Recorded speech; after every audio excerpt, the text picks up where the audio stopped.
Hello दोस्तों, स्वागत है आपका बिटकॉइन दुनिया में। मैं सुन रहा हूँ दोस्तों, कल के डेट में बाइनेंस और बाइनेंस एक्सचेंज के जो सीईओ थे सीजेड, उनसे रिलेटेड एक न्यूज़ निकल गई मार्केट में। उसके बाद मार्केट में एक अच्छे खासे लेवल पे पैनिक का माहौल बना। बिटकॉइन प्राइस लगभग 35,000 के करीब का आ गया था और जितने भी आल्ट्स कॉइन थे वो भी लगभग 5 से 10% के करीब का डंप हुए। एक्चुअली में देखा जाए तो दोस्तों, वो जो न्यूज़ है वो छोटी मोटी नहीं है। आज हम उसके बारे में बात करने वाले हैं और क्या उस न्यूज़ की वजह से हम लोग को पैनिक होने की जरूरत है कि नहीं है, बाइनेंस एक्सचेंज एक्चुअली में सेफ है कि नहीं है इस समय के लिए, और मेरे अकॉर्डिंग क्या चीज़ें हो रही हैं मार्केट में और आने वाले समय में क्या चीजें हो सकती हैं, इन सब के बारे में इस वीडियो में बात करने वाले हैं। अगर आप लोग इस सिचुएशन में थोड़ा सा भी पैनिक हो रहे हैं तो आप लोग इस वीडियो को पूरा जरूर देख लीजिएगा। मुझे उम्मीद है कि इस वीडियो को देखने के बाद रिलैक्स जरूर महसूस करेंगे। स्टार्ट करते हैं एक छोटे से डिस्क्लेमर के साथ। वीडियो पसंद आते तो वीडियो को लाइक करके जरूर जाइएगा।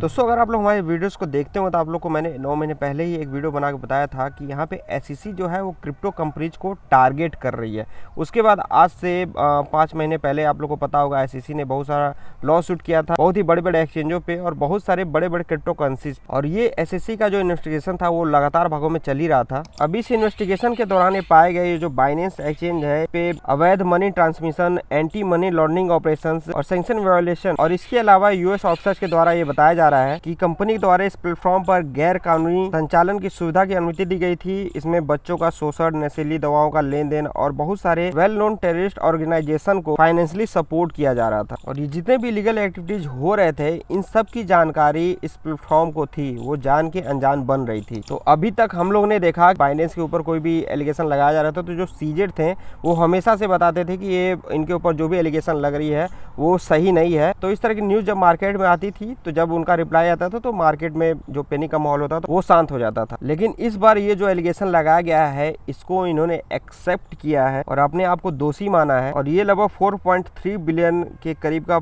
एसईसी को पे करने और बाइनेंस सीईओ का जो पद है उसको छोड़ने के लिए सहमत हुए हैं। आप यहाँ पे आगे इनका ट्वीट देख सकते हैं, ये आज ही का ट्वीट है। यहाँ पे इन्होंने बोला कि today I step down as CEO of Binance. CZ को लगभग 18 महीने जेल का भी सामना करना पड़ रहा है, लेकिन फरवरी 2024 में उनकी सजा से पहले लगभग $175 मिलियन का बॉन्ड पे करके उनको रिहा कर दिया गया कल रात को। इन्होंने इस ट्वीट में बताया है कि अब जो बाइनेंस के सीईओ होंगे वो अभी के farmer global head of regional market Richard tang होंगे। आप यहाँ पे आगे इनके ट्विटर अकाउंट को देख सकते हैं, यहाँ पे आपको देखने को मिल जाएगा बाइनेंस सीईओ। अब ये सब मार्केट में चल रहा है, इसकी वजह से आप देखेंगे मार्केट कैप भी लगभग 3-4% करीब का डाउन हुआ। इसके अलावा बिटकॉइन प्राइस आप देखेंगे तो जो चल रहा था लगभग $37,500-600 करीब का, वो सीधे आ गया था लगभग $35,700 करीब का, जो कि एक सपोर्ट जोन है, मैंने आपको पहले पास्ट में ही बताया हुआ है। 24 घंटे के अंदर लिक्विडेशन आगे देखेंगे तो लगभग $226 मिलियन के। अभी प्रेजेंट टाइम में बिटकॉइन के प्राइस को देखेंगे तो फिर से ये ऊपर जाना स्टार्ट कर दिया है। लगभग $1,000 करीब का ये बढ़ा है,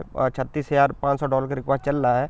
नेक्स्ट इसका जो सपोर्ट है $35,500 करीब का, उसके बाद इसको सपोर्ट मिलेगा $33,500 करीब का, और उसके बाद जो मेन इसका सपोर्ट है लगभग $32,000 करीब का। दोस्तों, आप लोग को याद होगा आज से 3 महीने पहले मैंने आप सभी को बिटकॉइन ETF के बारे में बताया था और इसमें मैंने बताया था कि बहुत ही बड़ा इम्पैक्ट पड़ सकता है अपने क्रिप्टो मार्केट पे इसका। और आप लोग देख रहे होंगे जब भी पॉजिटिव न्यूज़ निकल के आती है ETF से रिलेटेड, मार्केट में एक अच्छा पम्प देखने को मिलता है, और जैसे कुछ बैड न्यूज़ निकल के आती है ETF से रिलेटेड, वैसे ही मार्केट में एक डाउनफॉल देखने को मिलता है। साथ में मैंने आप सभी को इन सारी वीडियोज़ में जो एसईसी के थ्रू जो लॉ सूट किया जा रहा है बड़े बड़े एक्सचेंजों पे, इसमें भी मैंने आप सभी को मेंशन किया था कि जो एसईसी है, जो यूएस गवर्नमेंट है, वो चाहती है कि जो कमांड एंड कंट्रोल है वो उनके हाथ में हो। और जब बिटकॉइन ETF आएगा तो इसमें बहुत ही बड़े वेल्स हैं, बहुत ही बड़ी बड़ी कंपनियां हैं जो कि सीधे सीधे ये दिखाती हैं कि जो कमांड एंड कंट्रोल होगा वो यूएस गवर्नमेंट की तरफ होगा, यूएस गवर्नमेंट के हाथ में होगा। तो बिटकॉइन ETF के आने से पहले जो अभी कमांड एंड कंट्रोल अपने क्रिप्टो मार्केट का कर रहा है, जो कि बाइनेंस एक्सचेंज कर रहा है, क्योंकि मार्केट में जो सबसे ज़्यादा वॉल्यूम है, सबसे ज़्यादा ट्रेड किया जाता है और मार्केट में जो भी चीज़ें घटती हैं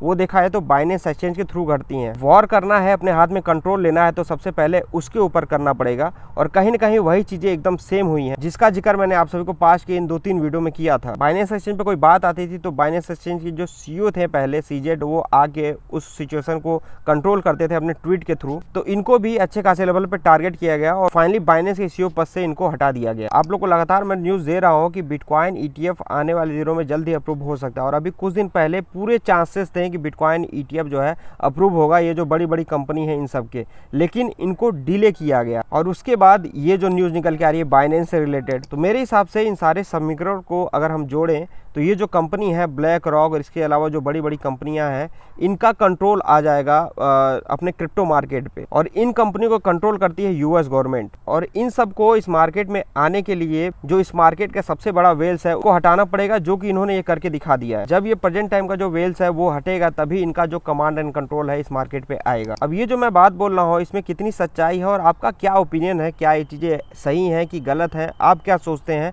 आप जरूर कमेंट करके बताइएगा, क्योंकि आप क्या सोचते हैं इसके बारे में भी जानना हमारे लिए बहुत ज्यादा जरूरी है। रही बात क्या नेक्स्ट बुल रन पे इसका इफेक्ट देखने को मिल सकता है, तो आपको मैं बताना चाहूंगा, आपको मैं पास्ट की वीडियो में कई बार बताया हुआ है कि जब भी बुल मार्केट आता है तो उसके पहले एक बड़ा डाउनफॉल देखने को मिलता है। अब इस करंट सिचुएशन में देखा है तो ये बहुत ही बड़ी बैड न्यूज़ है, और आने वाले समय में बहुत सारी बैड न्यूज़ निकल के आ सकती हैं इससे रिलेटेड। तो मुझे ऐसा लगता है कि आने वाले दिनों में बिटकॉइन का प्राइस थोड़ा सा इससे और नीचे जा सकता है। लेकिन एक चीज़ ध्यान दीजिएगा, अगर नीचे आता है तो उसको मिस मत करिएगा, क्योंकि ये जो बिटकॉइन ETF और जो बड़े बड़े वेल्स हैं, ये जैसे ही मार्केट में आएंगे वैसे ही मार्केट को एक बड़े लेवल पे पंप करेंगे। और जो हम लोग उम्मीद लगा के बैठे हुए हैं कि इस बार बुल मार्केट आएगा आने वाले 1 साल 1.5 साल के अंदर, तो वो इन बड़े बड़े वेल्स और ये बिटकॉइन ETF की वजह से ही आएगा इस बार। तो अगर नीचे आता है तो पैनिक मत होइएगा, फंड होगा तो थोड़ा सा यहाँ पे डाल के रखिएगा और लॉन्ग टर्म के हिसाब से इन्वेस्टमेंट करिएगा। बात आती है क्या बाइनेंस एक्सचेंज पे अभी ट्रेड करना सेफ है कि अनसेफ है, क्या हम लोग यहाँ पे फंड निकाल दें?